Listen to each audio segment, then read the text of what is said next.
welcome to another Halloween edition of the Ginge and Pedro Show. I'm, of course, your host. It's Brittany, bitch.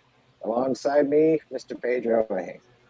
Yeah, it's Halloween and we are not in costumes. No, I feel left out. No, you know what? Wow. Here's a little side note, and you can call me a coward because that's what it is, but for the last 2 years, I've wanted just to mess with you. Yeah. And for a laugh, but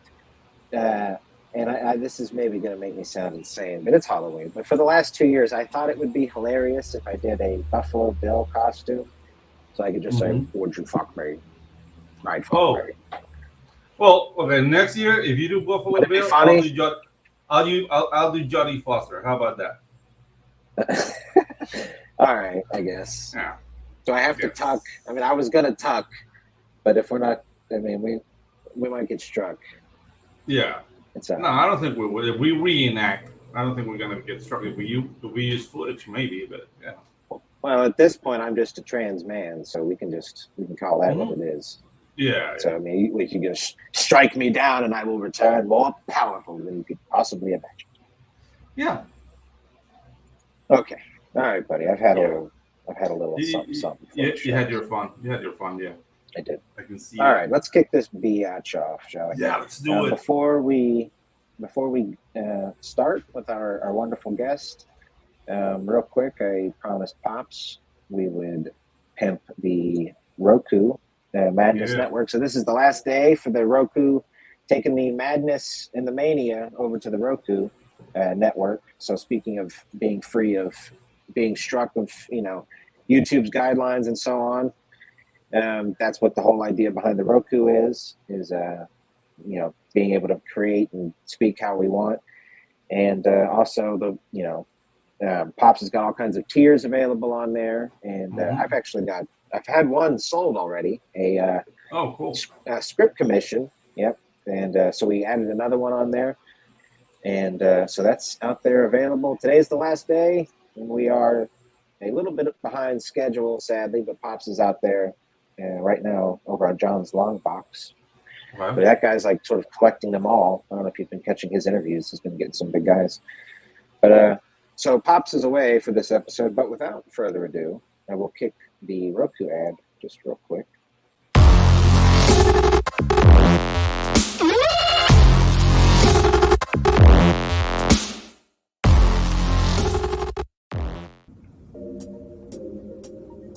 Oh man, I wish I could find a way to better advertise Apothic Press. Just back it already. Whoa, Crom, what are you doing here? What's this? The Madness Roku Network. Sponsorship. 1 month of playing your 30-second ad on the network 3 times a day? Oh my gosh, for $20? And you can't beat that. Just back it already. All right, Crom, I'm doing it.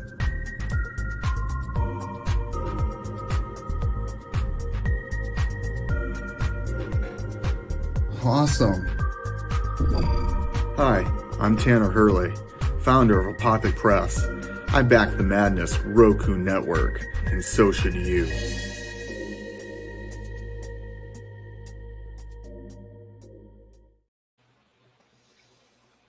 That was a groovy little tune, man. I gotta say, that was way, that just got a hold of me. The beat. Anyways, well, there you go, gang. So please consider finding a tier on there. And okay.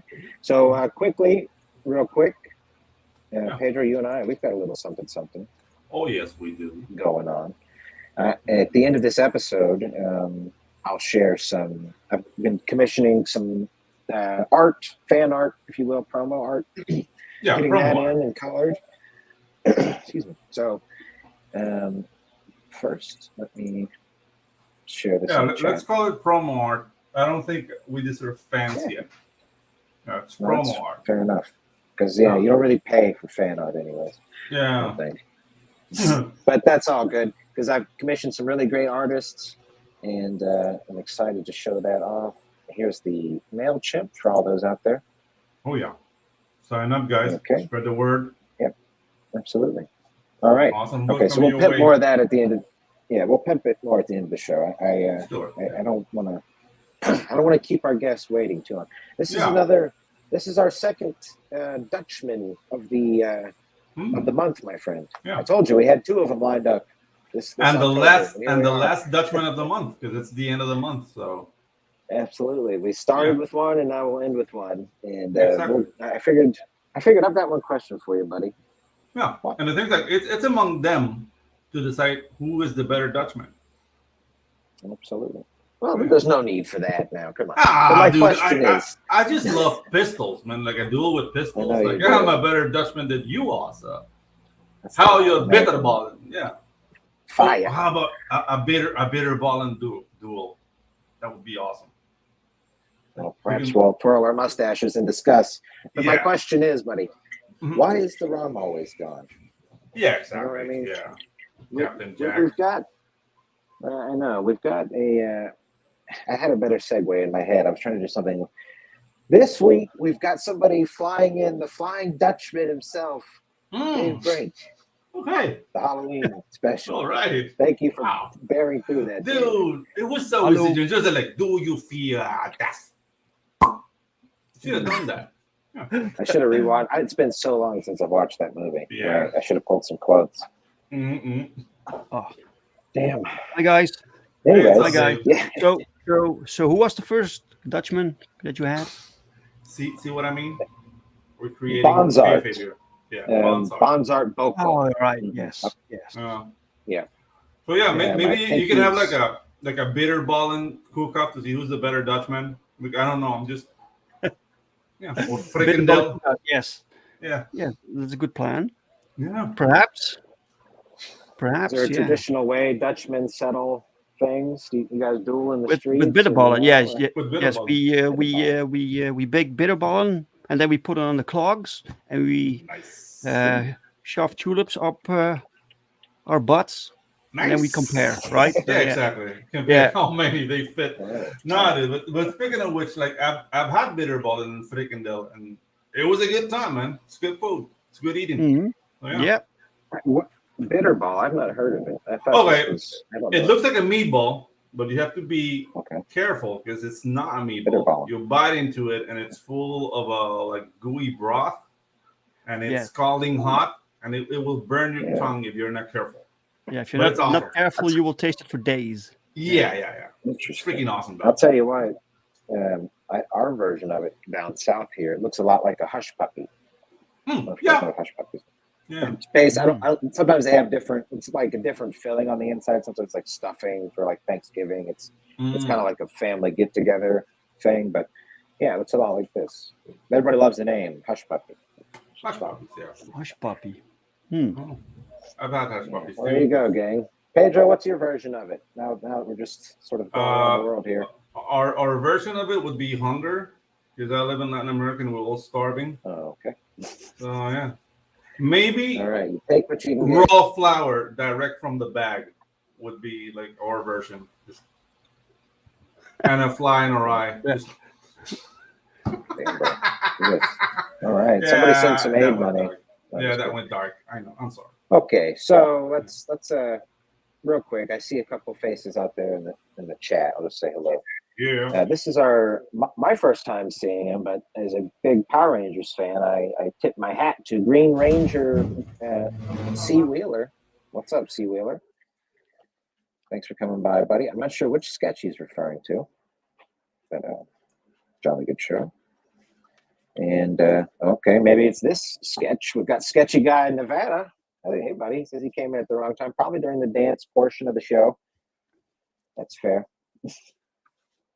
Okay, so Dave, buddy, how's it going, man? How's campaigning going? How's life treating you? How you doing, man? Let's kick this thing off. Yeah, I'm doing good. It's pretty busy with my regular job. I have my regular thing also. I do comics at the side, right? And then and nowadays it's pretty crazy at work. So I try to make time to campaign, to go on streams and promote, do stuff. We're doing pretty good. We're on 3 platforms, like basically everywhere. Absolutely. And it's tough, but I think it's tough for everyone right now across the board. So it's challenging, right? Running campaigns nowadays, doesn't it? Yes. Yeah. Yes. But you think it's just that time of the year? People get a little more fiscally tight around. I know there's Christmas coming up, but do people sort of? I hear it comes and goes. But what are your thoughts? Is it a seasonal thing or just maybe these times? I kind of plan it so the campaign stops in November. Yeah, my dad just came back from the protest. Like Panama's burning up. He's just back from there. So. ¿Cuánto tiempo protest? 6 hours. It was 6 hours in the middle of a protest. Like we want to stop street mining in Panama, and it was his turn to go down. So yeah, we're fighting the good fight down here. Fat cats. Yeah. So, yeah, he came in to say hi, but yeah, I don't want to interrupt the flow, but yeah, he's tired. So sorry about that. Let's keep with the show. No worries, man. This is your show, so yeah. Yeah, no, dude. It's just my country's going through like a lot right now, and yeah. It seems. It seems like everything is crazy all around the globe, man. Yeah. The thing is, like, we want to stop strip mining, because we've been having this strip mine for over 20 years here, but it was illegal ever since its inception. There's like a lot of corruption. But now it's starting to affect the water supply, and even the canal has been affected by the activity. And basically, the people got fed up, and we've been 3 weeks with protests, and everything's paralyzed. But it's happy because we are all like having like this cathartic moment, right? And the government is actually scared, and the company's scared too. Good. That's so good. It's really good. So you need your government to be scared. Yeah, of you instead of the other way around. Yeah, exactly. Yeah, that's good, man. Absolutely. Yeah. Anything crazy happening in your neck of the woods, Dave? You guys, the two of you that I've met have been very chill. So, I mean, is it nice there? I mean, we don't really hear anything too crazy.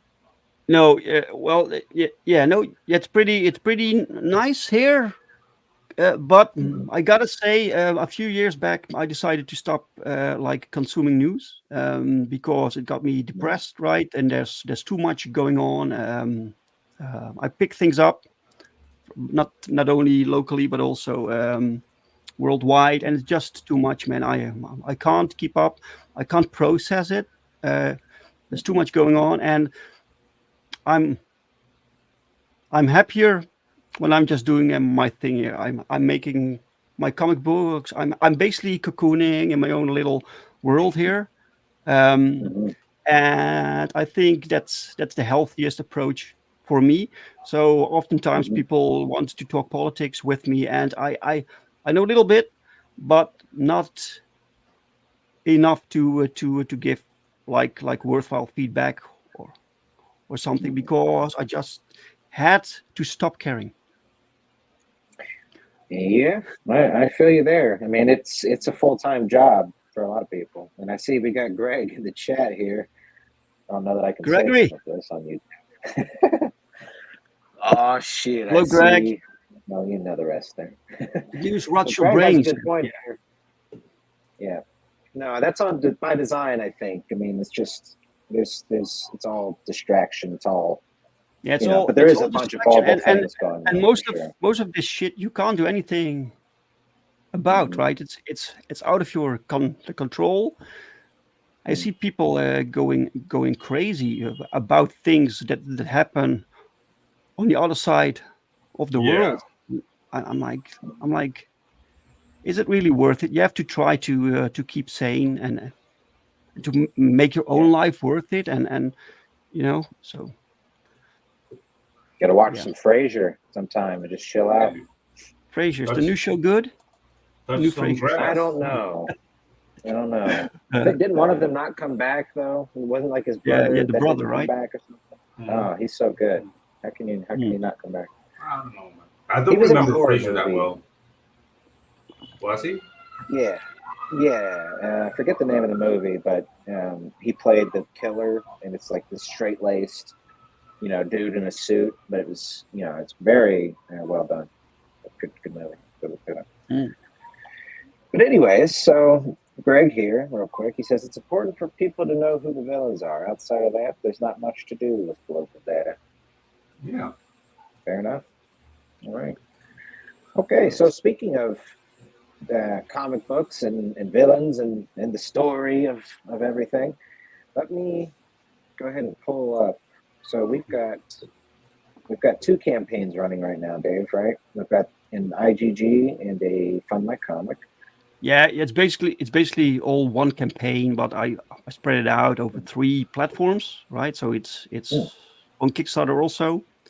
Oh, but okay. Because Fund My Comic, if possible, I would run a full campaign on Fund My Comic, but it has its limits right now. So what I did, I put a. So you have the large campaigns, or the large version is on Indiegogo and Kickstarter, so you can get the entire catalog, back catalog. You can get the new book with the 2 new covers, right? But on Fund My Comic, we put a 3rd cover, which is exclusively available here. It's drawn by Dan Dahl. Okay. And awesome it will be very rare, because I will just print the amount that are ordered plus something extra, and that's it. Oh, cool. So, and it costs This exactly right the here, same. Right? Is this a cover? That's the cover, yes. Oh, dude, look at that, man. So dynamic. Yeah, and that guy. Yeah, dude. And you see like the dynamics on the fabric with this. Yeah, that's good fabric, right? Yeah, exactly. Very good quality. Yes. How it's holding on to dear life. Yeah. So I basically knew that I wanted to ask Dan Dahl for this cover, because his style is very 90s. I gravitated towards the 90s vibe, aesthetic. I really like that, where things were just over the top, right? Very colorful, crazy, and these are the kind of comics that I like to buy. The kind of like modern comics are pretty boring. The corporate comics, they look pretty boring, sanitized. Like so. Yeah. And not only that, like I wouldn't like to see like I'm Not Starfire, that character, in this condition. For example. Like, you know what I mean? No. It's not a pretty sight. Like this is pretty. This is appealing. This is something I would like to buy. Oh, I want to make a parenthesis. My back is doing better, Greg. Thank you so much. It's been a gruesome 5 days. I think by day 7 I'm gonna be at 100%. But yeah, thank you for your concern, man. Sorry. Back problems, man. Yeah, dude. Like I was hitting the gym like I was 20 and I'm almost 50, and I paid for it. So yeah, threw my back like an idiot. And dude, I was like bedridden from Thursday all the way up to Sunday. Like I couldn't move at all. Like I don't know how I drove back. Yeah. I know the problem, man. I know the problem. I have this bad back. Also, the first time I kind of caught it. My girlfriend laughed at me because she didn't get it, but I just couldn't move. I was on the floor, right, in this fetal position. I couldn't move, man. Really scary shit. Yeah, dude, and that's the thing. And you make funny sounds. Yes. You're not really screaming. You're going like It's like, nah, dude. Terrible. Yeah. This is not cool. Yeah. Growing old sucks. Yeah. No, not really. Like you have to know your limits. That's all. And that's the thing. Like I was feeling really good about myself, So I thought doing a 420 pound deadlift was a good idea. That's and a big wasn't. lift. Yeah, and it wasn't. So yeah. Right. Yeah. Yeah. When I first started working out in earnest was like 19, and so I'm at a gym, right, and I just see some dude, probably early 30s, just an in shape dude, and he grabs a I don't know what it's called, but it's like this. It's like this sort of thing you walk sideways into, and it rests at your thighs, and you just kind of do frontward crunches where you're hanging. Yeah. And so I saw this dude grab I don't know what it was, a 45 or a 25, but I saw him grab a weight and go over there and do that. And I was like, oh yeah, let me try that. And then I could go over there and grab a 25-pound weight, dude. And seriously, the first time, as soon as I come to like here, like just my lower back, it just like, I don't know, disc bulge, but yeah, I had like shooting, like almost a little bit of what like Dave described, like paralyzing pain for many, many years, where it's like if you twist the wrong way, it's like you can't breathe. You just have to breathe it out for a moment, right? You have to stop moving. It's very painful. Kind of scary. Yeah, it's like lightning shooting up your spine. It's not cool. Yeah, don't be stupid in the gym. Knowing your limits is really actually the key, for sure. Well, it's really more surprising that the body most of the time just functions. That everything works. It's miraculous, really. Greg here says, "I'm not aging gracefully. I'm a beat dog." Oh boy. Hey, there, Greg. Get you some cream. That's how I fight back the aging. Okay. Anyways. Yeah. So back to comics. Beauty at hand here. No, we were talking about Starfire. What was it? I am Starfire. Yeah, we're talking about this awesome cover. Yeah, you talk about bad backs, right? Yeah. Right. She must have some back problems. Yeah. Poor thing. You're gonna get a back problem trying to throw that hawk around. Like all right, I'm just talking trash. Yeah, no, but this is really a great piece, obviously. So this lady with an axe, that's a new character on the story? Yeah. She appeared first in the previous issue, Perfect 3, and now she has this bigger role. I tried to give every villain their own little moment to shine. Some of them they get a little more story. So she's one of them. But yeah, I just love creating cool villains, man, and she's basically a character. She's very old.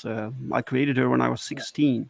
Oh, cool! And this is the first time she basically appears in a comic, which is awesome. And she hasn't changed one bit. So the design is still as I had her when I was 16. And, nice. And I think you can tell, but yeah. I mean, I don't know how old you are, and I don't want you to put yourself out there like that, but this does look like late 1990s, like early 2000s design with the skull.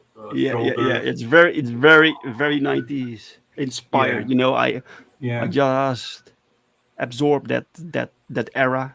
Yeah, like those World of Warcraft, like old armor that is just like bulky to the level of being impossible. It's really cool, man. Really cool design. I like it. The fishnets. Yeah. Thank you. Thank you, man. Dave, we do have a question here for you, buddy. All right. I'm not sure. So Greg says, when are you going to stop neglecting Elysium? I hope I pronounced that correctly. Xilium. Yeah. Xilium. Yeah. Greg loves that concept. It's a very cool concept. These are these characters here. Let me see if I can find it really quickly. No, I can't find it quickly. That sucks. There you go. Well, as long as you find it, that's what they appreciate. There you go. Here it is. So they appeared in this comic book, Power Trip. I am planning to give them a longer story, so their own title. Oh, cool. Basically, they also have this role in the Perfect 10 universe. And it's not really that I'm neglecting them. I really want to do something with them, but I just don't have the resources. That's the problem. You know what I really appreciate, Dave? That even though if people even haven't read your books, they look fun. You know what I mean? Yeah. And it's something that marketing wise, it's masterful because people need to know the book is fun, and the cover is conveying that, like from the design, the posing, the colors. It's really, really like, dude, really good job, man. Oh, thank you. Yeah, I want to make the books that I want to read, that I want to buy, and I just want to have pure entertainment, pure superhero action, colorful stuff, cool stories, because I'm asking people to spend money to buy these comics, so it has to be the best that I can make, and I just want to deliver pure escapism. So hot chicks, cool looking dudes, awesome powers, fantastic action, and cool stories. I love the word dastardly villains. Like, I know, I love the word dastardly. Dastardly villains. Dastardly, yeah. So yeah. We have the villain in this book. By the way, the villain. We worked towards this confrontation that happens in this issue with the main villain, and we will learn more about her, like backstory and motivations. That's really awesome.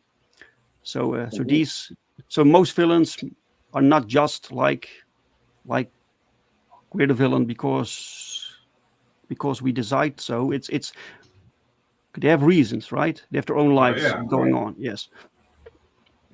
Yeah, I mean, as long as you don't go the Maleficent route, when it's just like, I'm really actually good. Like, no, dude. Like, I love my villains to be evil. Like, yeah, they need an origin story, just like the hero. Sure. Yeah. But it's just like, dude, like at the end of the road, I chose evil because I'm a bastard. You know what I mean? Like, I love that because I know, like, people make the world too nuanced. I live that for the real world, the nuance. Like, everybody has a reason, and nobody's like completely evil. But if I'm reading a story, I just need like the perfect complete evil that I can openly hate. You know what I mean? Right. Yeah. Or maybe I'm not. Yeah. I don't know. Have you guys heard? There's like, I was just gonna say, there's like sayings. I think like colloquialisms, right? Just like phrases that people say, but they don't really even know if it's true or not. Like, there's one where it's like, the best villains are relatable. Like, that's one I hear my non-writer friends outside of comics. My best friend in the whole world, he's not a creative dude, but he likes to spit creative advice from time to time. It's like, that's one of his go-tos, where it's like, the best villains are non-relatable or are relatable. And I'm like, I don't know about that. You know what I mean? I don't know that it's a hard, fast rule. But at the same time, it's like, we've got a lot of people wanting to make their villains sympathetic and where you can relate to them and understand. And I think that's just people wanting to be edgy too, you know? Yeah, but not only that, but I think people are taking that idea out of context.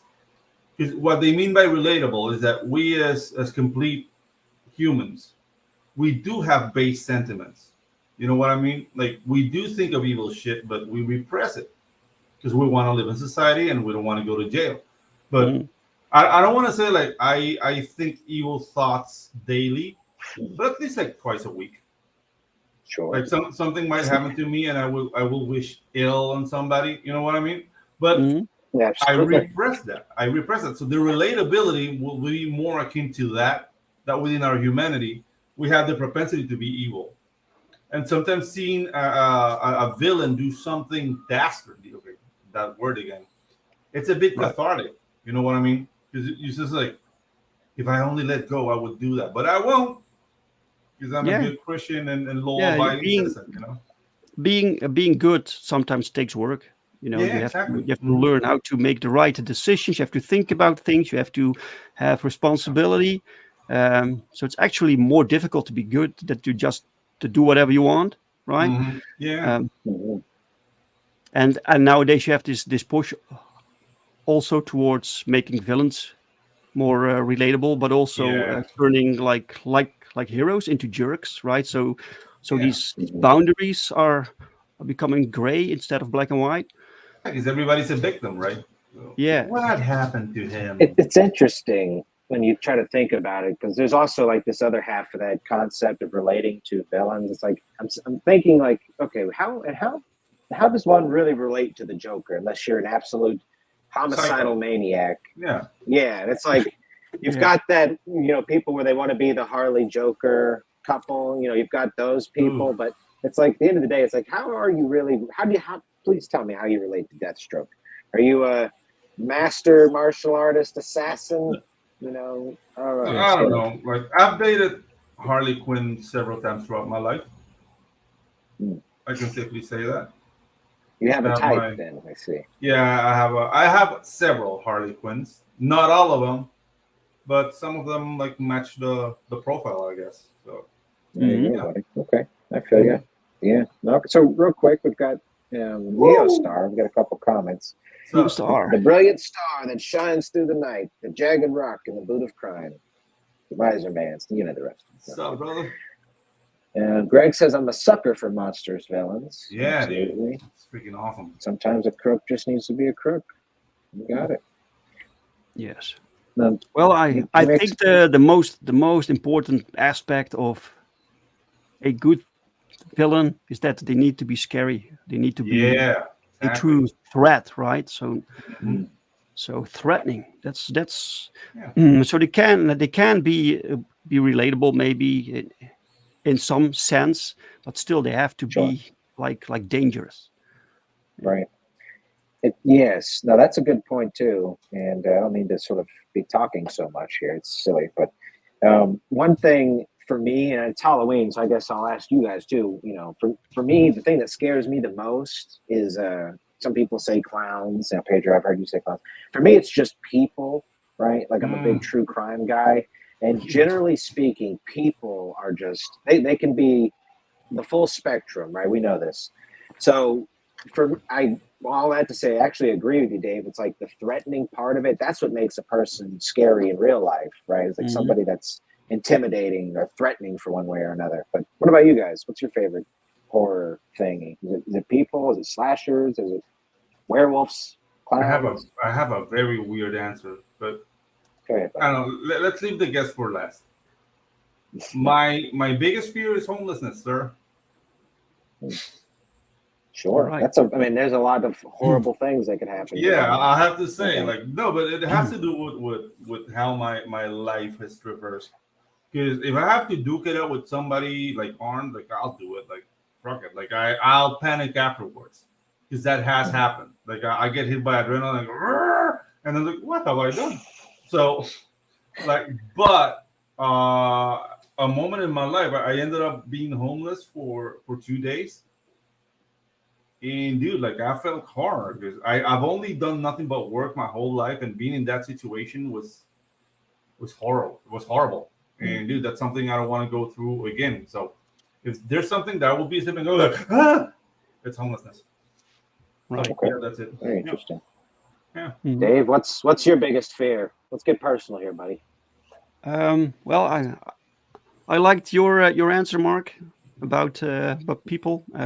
I think my biggest fear is stupidity. Yeah. So that's a good one. Stupidity is the most destructive force there is, and there's a lot out there. It causes people to ruin their own lives, but also the lives of other people. It puts people in positions of power and that don't belong there. So I think eventually stupidity will kill us all. But I'm trying to not to be stupid in my own life. So one of my own fears is that I myself am stupid. I'm trying not to be, right? But it's sometimes difficult, man. It's sometimes difficult. Yeah. That's the thing. Like being stupid sometimes is very comfortable. Yes, it's very easy. Just don't think. Just don't think. Yeah. Yes. Believe whatever people tell you. Mm-hmm. No, that's a great angle on it, Dave. I like that. Very nice. And we've got Neo Star here. He's chiming in, if you will. He says Captain Cold from the Flash comics is probably the best example of that. He's a career criminal who actively robs banks and steals. Sure, he has a code of honor and the capacity for good, but at the end of the day, he'd rather rob banks with his crew and fight the Flash. So yeah, he's just a bad guy. Yeah, you've got them out there. Yeah. And Captain Cold, like even the name, like there's not that much explanation. You need to know who he is and to openly hate him. You know what I mean? Captain Cold, he freezes stuff and he uses that power to rob banks. That's all you need. Okay, he needs to be stopped. Right. Yeah. The robbing banks, like part that used to be a big thing for villains back in the day, but nowadays they can't do that much anymore. Yeah, there's no money in banks anymore. No. So they have to think of different criminal acts. Well, okay. So Greg here. I hate Captain Cold. Awful character. This dude with the freeze gun is a lazy development. I like the character. I think his name could have used a little work, but hey. Oh, dude, like they needed something. Like, I mean, with a name like Captain Cold, it's like, dude, what are we doing today? Dude, a bank. It's hard to beat Mr. Freeze. Mr. Freeze. Mr. Yeah, Freeze. exactly. Yeah, Mr. It's Freeze. just as silly, but it's so much more powerful for some Okay, is it Mr. or Dr. Freeze? Because I know he's a doctor. I would be mad if they called me Mr. Freeze. Mr. Freeze, Dr. Freeze. Okay? Well, once you turn evil, I'm pretty sure they take your PhD back from you. Yeah, you're disbarred. You get disbarred. Yeah. Okay. Fair enough. Would he care? So enough. Yeah, from this era, Captain Cold was created in this era where you had like the villain of the month, and had to think of something every month, and so these names were pretty generic. The powers were pretty basic, right? Yeah. So, but that's cool. That's literally cool. He stuck around. Yeah, it makes sense somewhat as a Flash villain, a guy that. For example, like the Spider-Man roster of villains. Also, there's some characters that shouldn't work. You know what I mean? Like, for example, the Vulture. It's cool now, but imagine if you're in a in a powwow room, like doing hey, I have this character called the Vulture. Yeah, he's an old man, dressed like a buzzard. Yeah, I personally liked that concept. The old man.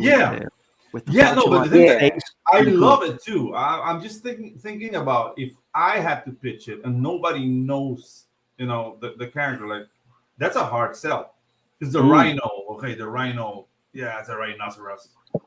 You get the lizard, but the vulture was like, wait, why is he strong? Like he saps strength from? Oh, okay, well, I don't know. Like, maybe it's weird to me. Some people might love it from the get go, but yeah. Oh yeah, the reverse flash is horrible.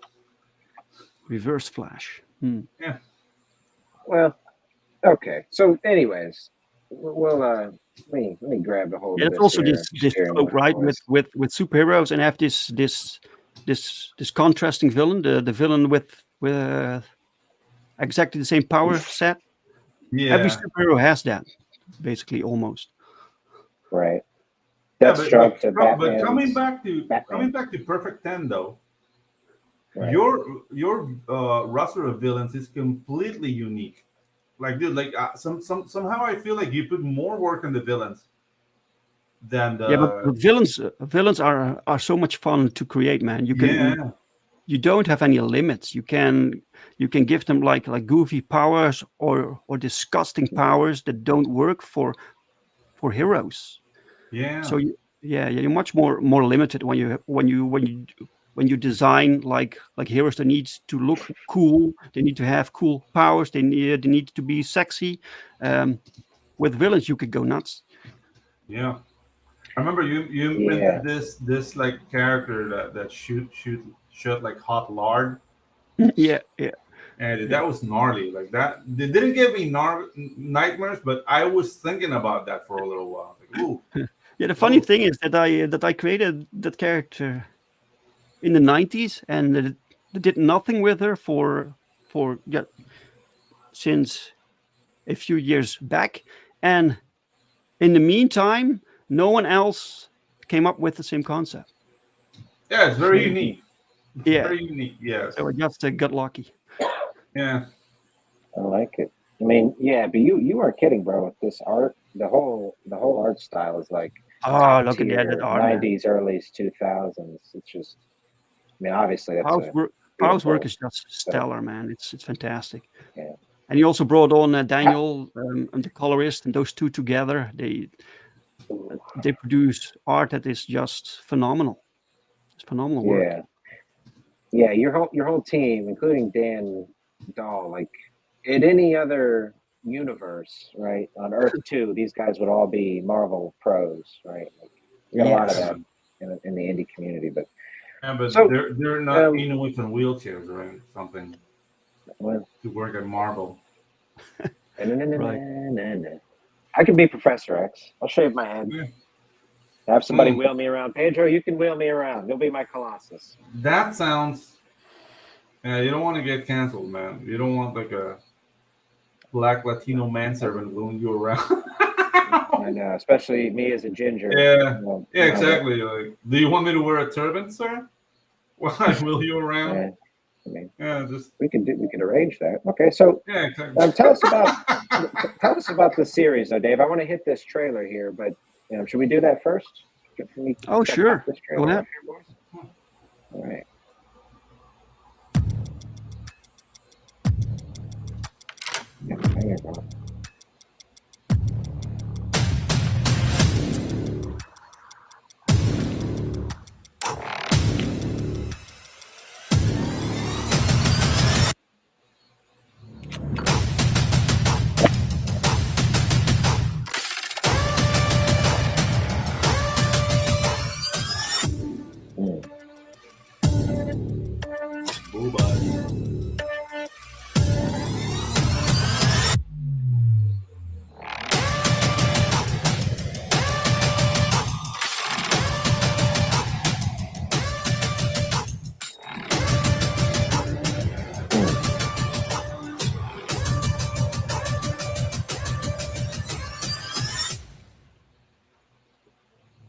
This shit is delicious. Woo! Dude, your art team is seriously out of control, man. Yeah, man. Yeah. Very nice. So how'd you meet them? Where does one get a hold of these type of people? This is incredible. Where'd you meet I reached out to Pau like 6 or 7 years back when he posted a something online that he did a commission. So he was doing commissions, and there were like 10 openings for commissions.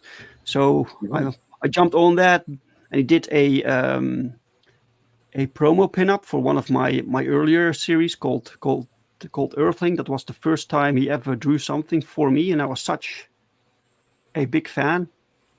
And I commissioned him like a few times after that also, and I told him, if possible, I would love to work with you sometime on this book, right? On actual book. And he was like, sure, let's hear it if you have something. So I dusted off this old concept that I had that turned into what's now Perfect 10, and I completely rewrote it. I showed him. I'm like, what do you think? I think this is something that we could do together, right? And he read it, and he was like, yeah, man, sounds awesome. Let's do it. And I basically couldn't believe it. That he wanted to do this, and I saved up money because he isn't cheap. So we could do the first few pages, right, and then we could do the campaign and fund the book. So and the first book was people liked it, and I wrote the first issue so we could leave it there, so it could basically end if it wasn't a success, but also because I didn't know what Pau would do. Maybe Pau would just move on, right? But we talked afterwards, and he was like, "Yes, let's do the sequel." So it started there, right? So now we're at issue 4, and he told me he's doing this. He's doing this series as long as I want to continue. Oh, very beautiful. Yes. Wow. Did he do anything beforehand, like sequential art, or? I mean, he did. He did work for Marvel. Okay. He did Wolverine. He did the Justice League, and he recently did Star Wars. Something for Star Wars. Wow. So he came from the mainstream. Yeah. Nice, bro.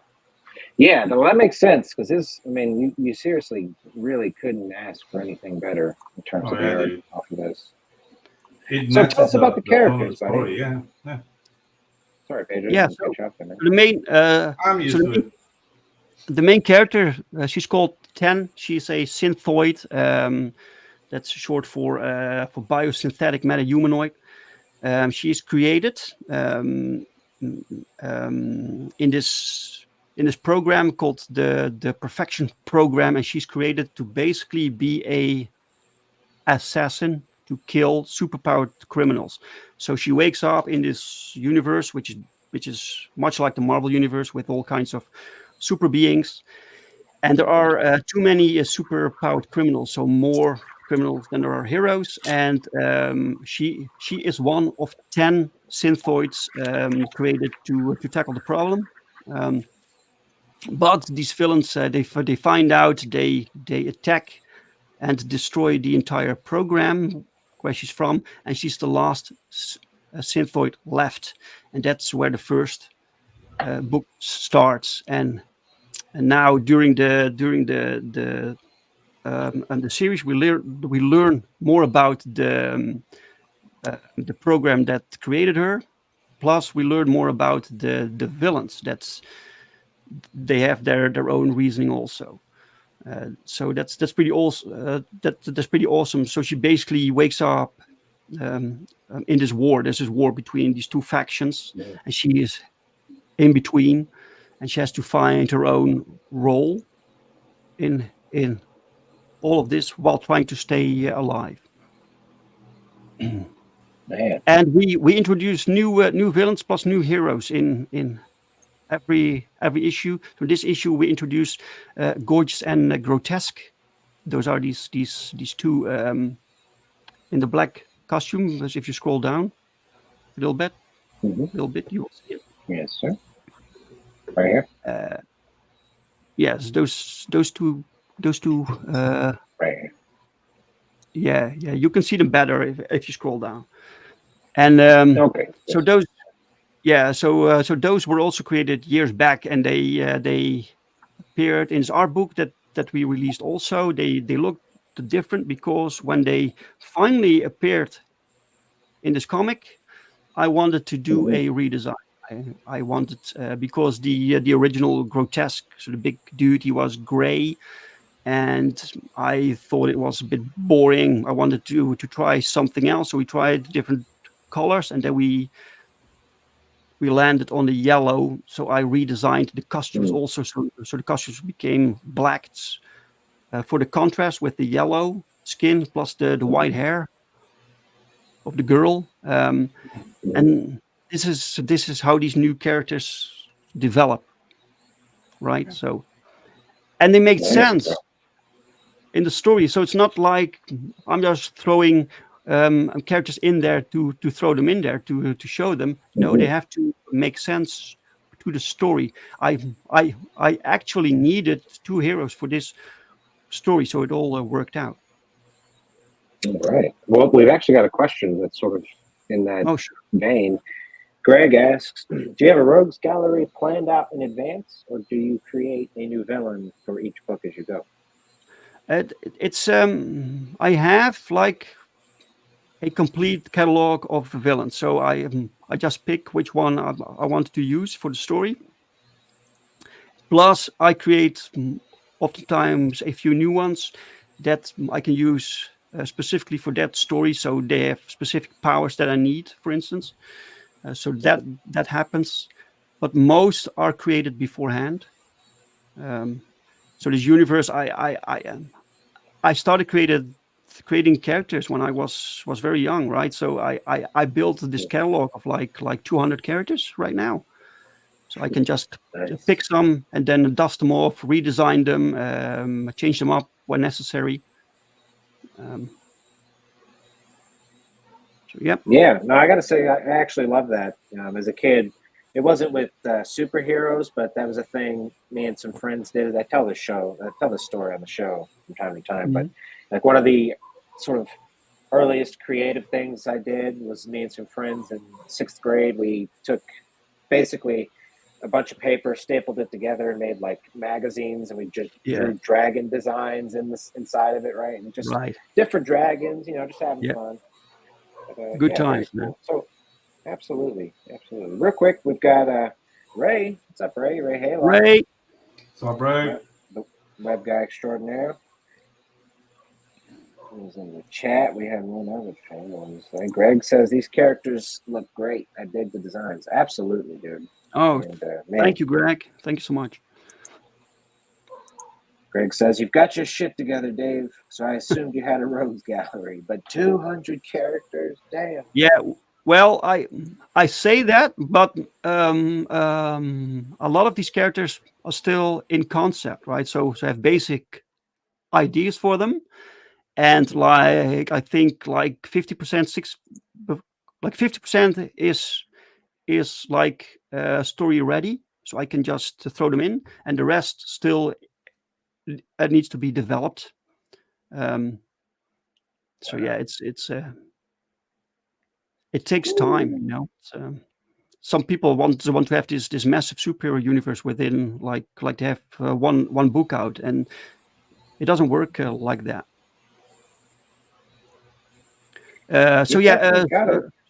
So this print, so the gorgeous and grotesque print is free with every so every backer gets this free print. They also get the print below that, which was a stretch goal that we unlocked, and we recently unlocked a set of trading cards also, so people will get that also. Nice. So this is another free print. The trading cards are not on here, but they're on the Indiegogo page. You can get your own commission if you want. For your personal commission, you can ask how to draw any character you want. It can be your own character, it can be a genuine first character, whatever you want, and you can use it for whatever you want. And this comes with all three variants of the comic book that I will sign for you also. Wonderful. Real quick, so going to I don't know if they still do it now. It's been a couple years. I don't remember it even the last couple times I had went. But growing up in comic shops, this piece right here really reminds me a lot. They used to give out like to comic shops free marketing material. You get little mini prints or like little card size things of just whatever's exciting, right? On the back of the card, they'd have like a checklist of like reading order stuff. Oh yeah. And just looking at this image, bro, this right here really just took me back to the comic book shop. I was like, this is just so good. And this is a steal too. I mean, we'll take a look at all the prices and everything for the actual commission, but including the 3 books and the actual original art, and you can use it for whatever you want in terms of, if you wanted to do a promo piece. I mean, yeah, that's you basically get 2 shipments when you order the commission. You get the original art from Pau from Brazil, and you get the books, and the rest you get from me. So you get two packages. So real quick, so Greg says, understandable, Dave. I have hundreds of characters, but the vast majority are fantasy. I find that superhero and supervillains are more difficult to create because they should be unique with a catchy name. Also, our names that can cause problems. Yeah, finding good names. Yeah, unique looks. Yes. True. So many cool names are already used.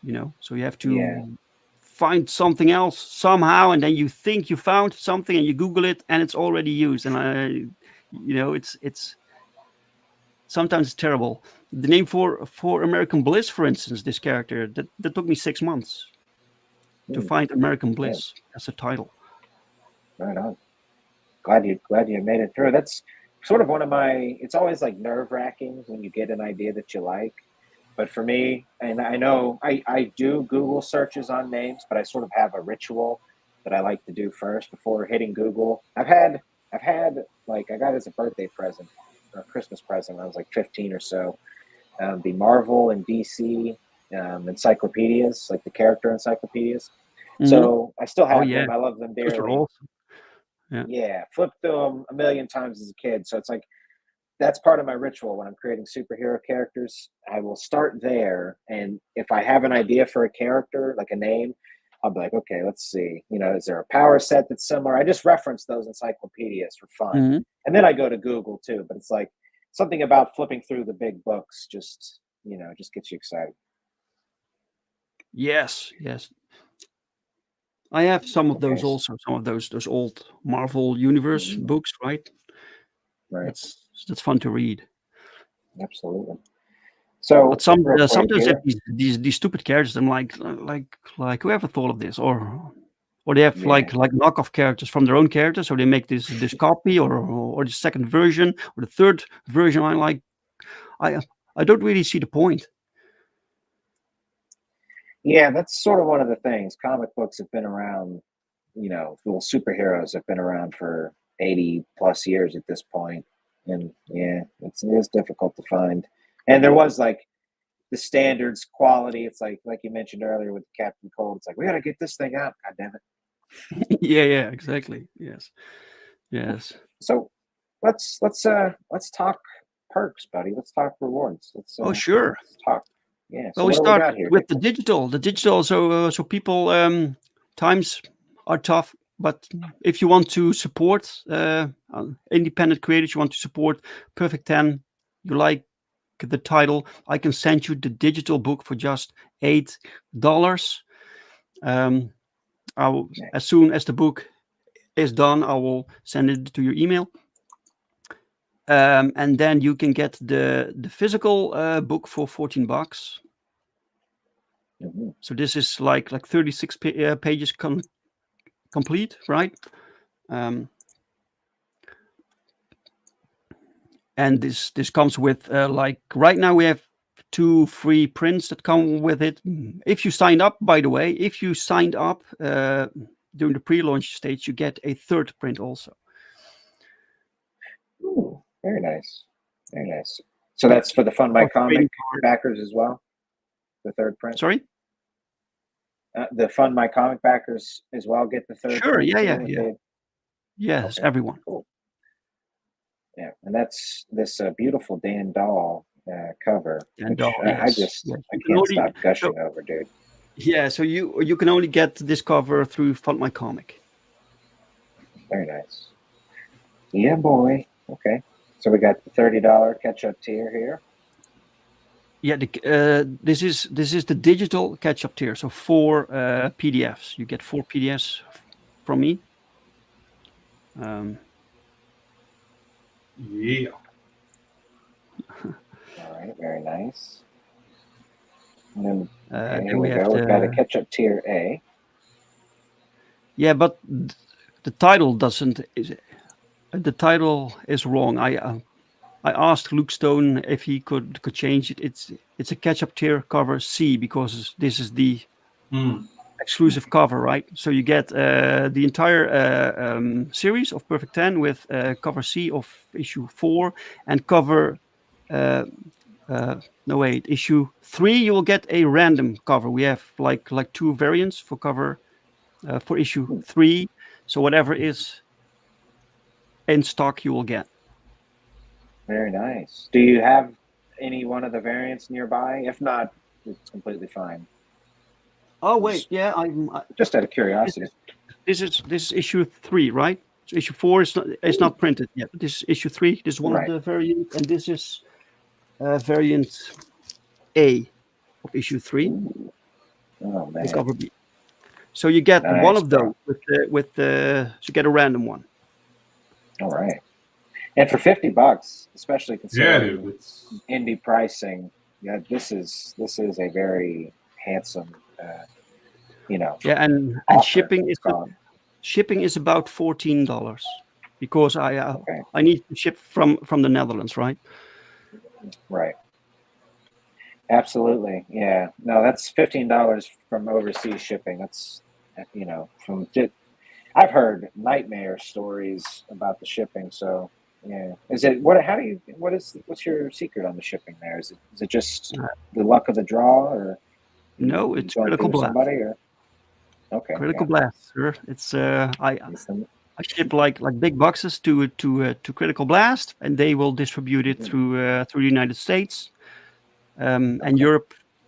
I will do myself. There you go. Do you get a lot of European customers? Quite some, but most of my audience is the United States. 90% is United States. Very nice. Yes, these are Yeah. typical like American format comics, and I can really notice in my audience. That's fair. Yeah. Interesting. When I go to conventions here in the Netherlands, it's pretty rare to so what I'm selling here, it's pretty rare, right? They all Right. sell these European format comics. Mhm. So Yeah. for $200 you get the original commission. You can commission your own character. And you get all 3 variants of issue 4 signed by me. Yeah. Very nice. Yeah. Yeah, that's a great deal. Absolutely. So basically, the commission's $150, and at that level of an artist, I'd say that's probably even cheaper than what you'd get outside of maybe this type of offer. Yeah, exactly. This is a fantastic deal. Very nice. Okay, so we've got the Dan. Oh shit! We get the original. Ooh. Original art, yeah. Dan offered his original pencil work. So this is pencil work because the cover is later inked digitally. Okay. So you have the penciled original art you can get here. Who did your inks? Ooh. Sorry? Who did the Oh, inks on the cover? Dan. Dan. Oh, okay. Yes. Yeah, so Gotcha. he did it himself. Very nice. That is a beautiful piece, man. And Neostar says, I'll have to get the ketchup tier. I want the whole cake. He's talking about ass. When he says cake, he's definitely talking about ass. Yeah. We know the lingo. Can we blame him, though? I mean, not really. This is a. We're all about cake. Together, both here. We're all about cake in the Ginge and Pedro show. So. No, aren't we? I mean, I like to have my cake and eat it too. There you go. Okay. All righty. So we're at an hour, and we've covered. Wow. That flew by. We've covered the perk. Yeah, we were having fun. Had a great time with you, Dave. Yeah. Really good conversation. We're trying to get loose on this show. Yeah. Right. Yes. You know how weekly shows can be. You have one yourself, actually. I have my weekly drink with Brink every Sunday. I interview other indie creators. Mm-hmm. I rather talk about other people than about myself, right? So this gives me this excuse to keep streaming and put the focus on other people. So yeah. Cool. Yeah, it is interesting. I was actually thinking about that before the show. It's like the difference between running your own show and going on somebody else's show. Sometimes for me, it's sort of the opposite. Like hosting can be stressful, but going on maybe this just says a lot about me, but talking about myself is something I like to do. So it's like going on other musicians. So the pressure's kind of off me when somebody else is the host, right? It's like, don't we know it, Ginge? I know. You love talking about yourself. I try. But okay, so Dave, is there anything you don't try. It comes easy. You don't try. It just comes easy. Just Ginge. Natural. Yeah. It's all G up in this house, baby. There you go. No, but is there anything else, Dave, you'd like to share, buddy? I've just put the Indiegogo in the chat, and the comic should be pinned. Yes, people can check the Indiegogo campaign. You can see the other two covers that you can get there. And we're also on Kickstarter. If you want to support me on Kickstarter, that's also possible. Just Google or type in Perfect 10 and you will find it. Because we're not shadow banned on Kickstarter, so that's awesome. Yeah. No, we don't have a problem with Kickstarter here. I know it's taboo for some people, but we're going to Kickstarter. We've already been on it before. It's like, yeah, whatever works, and if it stops working, then move on. You got to what is this, Greg? You need to do what you need to do, man. It's Mark, we're trying to be looser. Also, Mark, tighten the sphincter. Yeah, well, I mean, you loosen in some places, and others you just keep it tight. It's just. I hear that. It's a balance. As you get older. Yeah, exactly. Ooh, especially as you get older and you're away from home, you want to have that tight sphincter. You don't want to let go of that. You got to do your Kegels, buddy. Yeah, exactly. Okay. Anyways. Yeah. Alrighty, so. We've got all of, except for the Kickstarter. I didn't know about the Kickstarter though. Yeah, so no, that's cool. People can find it if they want to. Yeah, but we do have if you have the link. Yeah. Well, either way, if you want to drop it in the private chat, Dave, if it's not too much of a hassle for everybody. Oh yes. Yeah, that's the thing. Like, so guys, you can pick your poison. If you're a Kickstarter guy, go to Kickstarter. If you want to go Indiegogo. Go Indiegogo. If you want the Luke Stone's voice, go with FMC. They all have their perks. I think it's definitely different audiences. They're just different platforms in general. But Fun My Comic obviously is close to the indie community scene. This neck of the woods. Well, the most difficult thing is to try to break out your circle. You have your audience, you have your network, but you have to try to go beyond that, right? And that's tough, man. So if you need to go to Kickstarter, there's a complete new audience there. There's a little bit of overlap between the audience that goes to Indiegogo and Kickstarter, but it's for the most part a completely new audience. So just try it, man. Sort of interesting how in comic books audiences will separate themselves if given the chance between two entities, right? You've got Marvel, DC. Some people are like one fanboy of the other. When you've got Indiegogo, Kickstarter, it's like some people don't shop. That really makes no sense to me. Like, let's pick one soulless corporation over the other. It's just like, I'd rather be friends with everybody, Yeah. Well, there we go. And so. We'll go ahead and call it here for the day, boys. Well, Dave, I want to thank you again, man, for joining us. Yeah, dude. Awesome show as always. Hats off to you. Absolutely. Oh, thank you so much for the invite, guys. I really appreciate it. Thank you so much. Yeah. So, Dave, I'm going to bump you to the back real quick, my friend. And okay, you're free to chill. You're free to go. We got to do a little bit of. So we got to say our goodbyes here, but I will just be. There we go, Mr. Hank. Yeah, what a show, my friend. That was awesome, dude. Absolutely, and a lively chat. I appreciate that. I gotta say that's always fun too. And Greg will send us away with "That's okay. Keep anus tight." That's like you put that on your fridge. We can actually go on that one. Keep your anus tight. Don't take any wooden coins and screen your hookers. I don't know. What would be a good solid? Oh, there's no sorry in this show, Ray. You get here when you get here. We love you. Yeah, thank you, Ray. Thanks for coming by, buddy. Yeah. It isn't any better than Trash Book. I hate that CG uses Twatter as the main. Yeah, I mean, there's. It's social media is just an absolute. That's a whole other episode. Mess. Social media is a so real mess. Quick.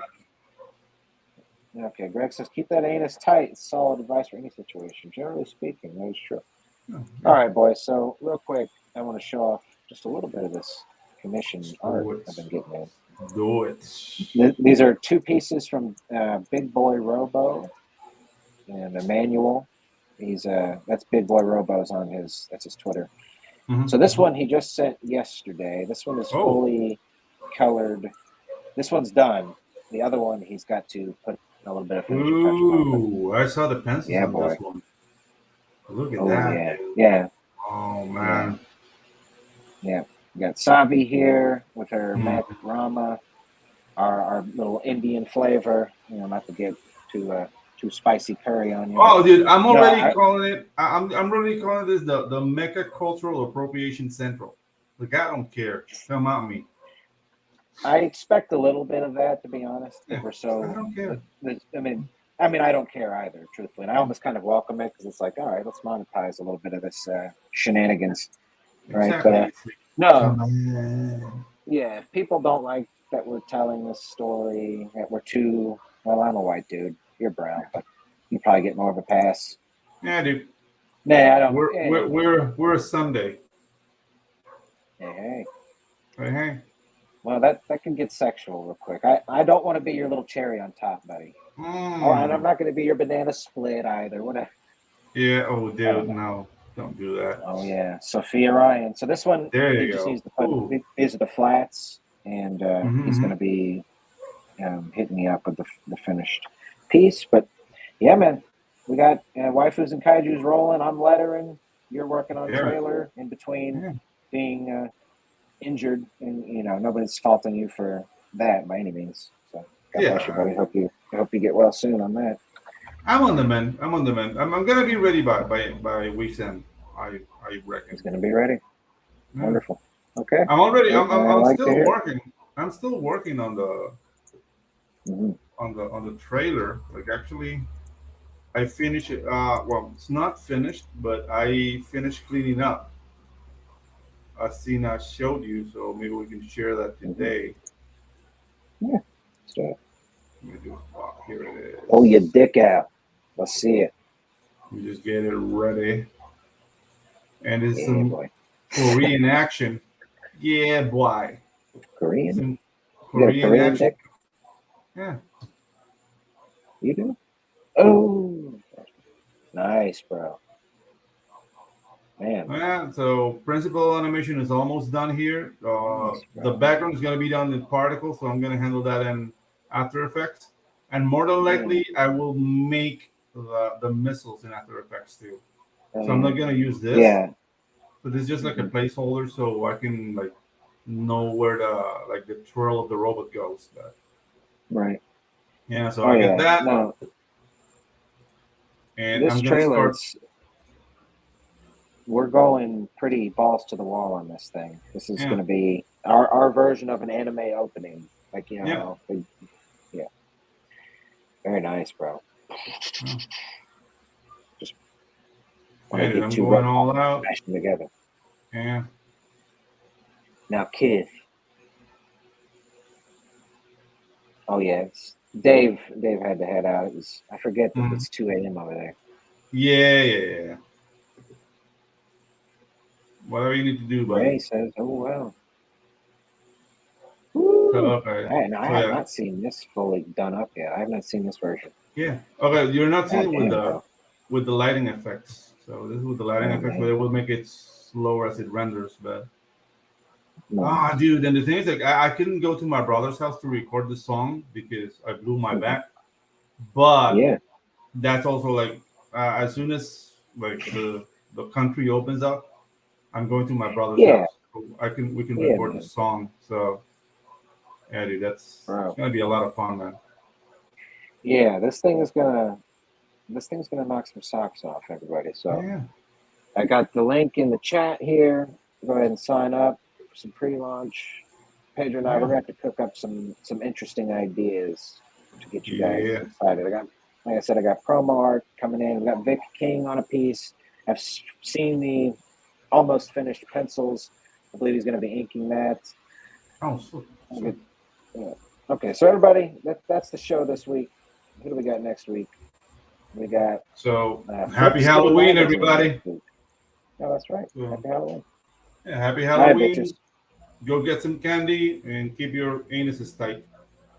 Keep your anuses tight. Keep your anus tight and your I don't know. Your mouth tighter, I guess. All right, everybody. We'll see you next time. Bye bye. Yeah.